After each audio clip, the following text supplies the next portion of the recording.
So the 2013 charts of Google's most popular searches in Australia are just in, with the top Google search at number 1 being "What is twerking?", shortly followed by "Who is God?".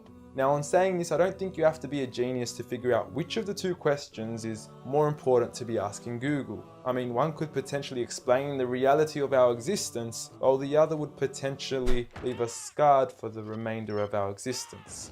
And look, I know there's a lot of skepticism surrounding this issue, and quite frankly, I don't blame you. I mean, the meaning of God has been thrown around so often we forgot what it means. From some Zeus-like man in the sky with a big beard, to Thor, to a half-animal, half-human creature, to Kanye West shamelessly producing a track titled "I Am God" on his album Yeezus, to Eminem then self-proclaiming himself as the rap god, a new brand of clothing titled "I Am God", and who could forget Justin Bieber and his believers. You affectionately refer to your fans as beaners. No, believers. And now I understand that most of this may be exaggerated, and many of these examples are mere semantics and plays on words that are probably being taken out of context, as let's face it, nobody actually believes in Bieber, and I highly doubt that Kanye West considers himself a god. When someone comes up and says something like, "I am a god," everybody says, "Who does he think he is?" I just told you who I thought I was, a god. And now Kanye West smashes his head into a street sign really, really hard. Oh! Kanye! Oh, Kanye, you okay? Sounds like Kay's got a new hit. A god. That's who I think I am. Kanye, you okay? So with all these misconstrued definitions of God, the least I could do is help clear the water and help us finally find out who is God. Well, to begin, let's start with the things that we all agree on. First and foremost, we're here. We just began and we exist. And like all things that begin to exist, they require a cause. Things don't just come out of nothing, and although at times we sometimes wish they would, they don't. If I told you that this glass sprang into existence, this glass made itself, you said Muhammad Ali's crazy.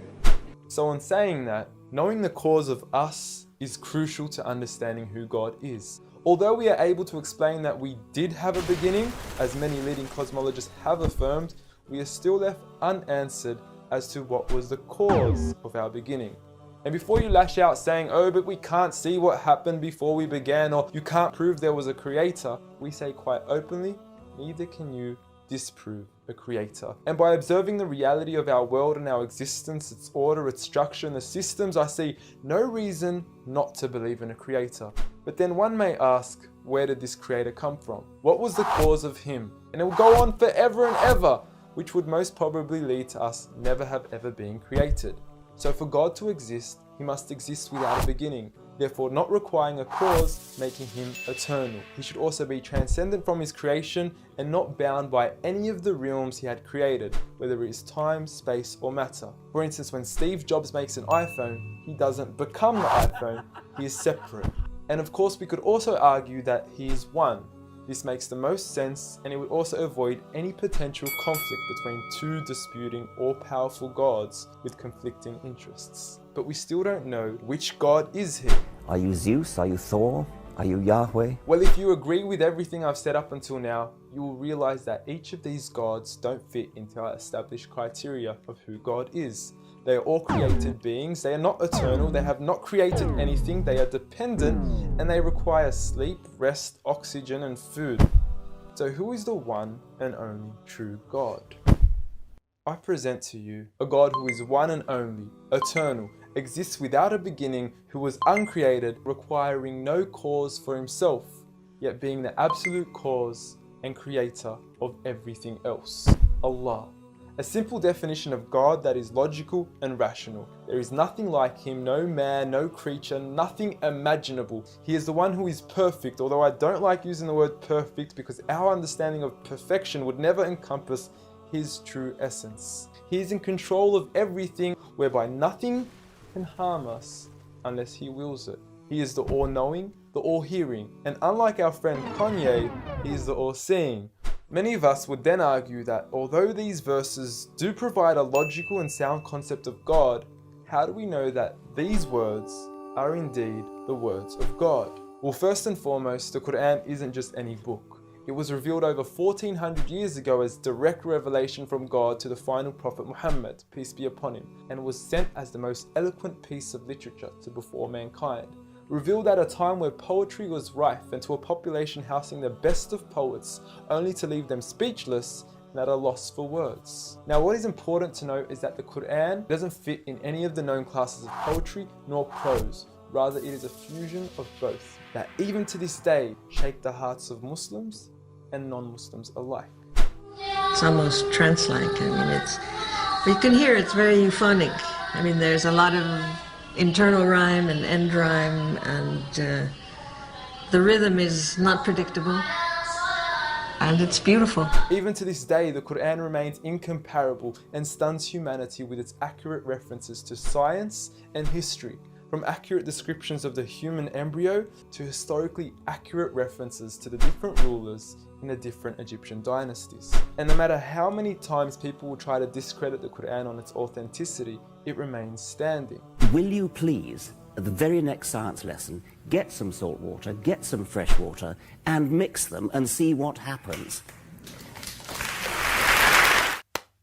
The Qur'an says 2 seas, not 2 cups of water. And to those that doubt it is from God, the challenge is simple. Bring forth something that can compare. And now, although this challenge has been attempted multiple times throughout the past, history has witnessed that no man has been able to rival the Qur'an. But does this challenge still apply today? Well, we could surely put it to the test, and who better to choose than the self-proclaimed rap god. Call yourself the rap god. Eminem, dubbed the best of his time, being incomparable with anyone in his league. The last thing the world needs is another me. Now, if we compare the works of Allah with the works of Eminem, we are left with this. Slickety gibbity hippity hip hop, rappity rap, packing a mac in the back of the act, pack back, rap, yak, yakety yak yak. At the exact same time, I attempt these lyrical acrobat stunts. Look, content-wise, I don't know. However, we can't deny that lyrically he is impressive. He has rhythm, rhyme, style, alliteration, and assonance. A short video online even indicates that in one of his songs he almost made every second to third word rhyme. But how does he compare with the Qur'an's smallest chapter of 3 verses, Surah Al-Kawthar? Now, in just 10 words, Allah is able to use over 30 linguistic and rhetorical devices, including emphasis, multiple meaning, grammatical shift, word order and arrangement, ellipsis, conceptual relatedness, intensification, choice of words, repetition, intimacy, exaggeration, and prophecy, along with many, many more. What's also important to note is that the linguistic devices in the Qur'an aren't just thrown about randomly. For instance, Allah would use palindromes strategically to describe the terms glorify your Lord and the orbiting of planets, as though both processes are occurring continuously, non-stop, one after the other. The shortest chapter in the Qur'an also contains a rhetorical device that no one can compete against nor replicate: prophecy.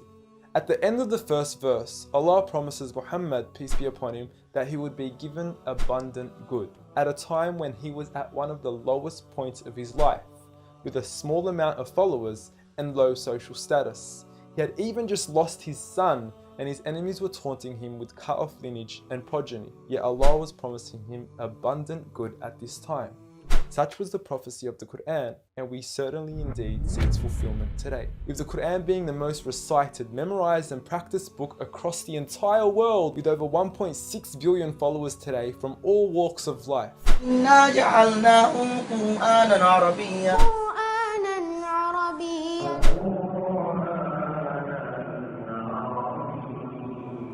Now, I know many of you are probably thinking, okay, cool story bro, but what's the purpose of the Qur'an? Well, the importance is that it gives meaning to life, from our overall purpose of existence to why we're here and what happens once we die. God teaches us that each and every single one of us is being tested.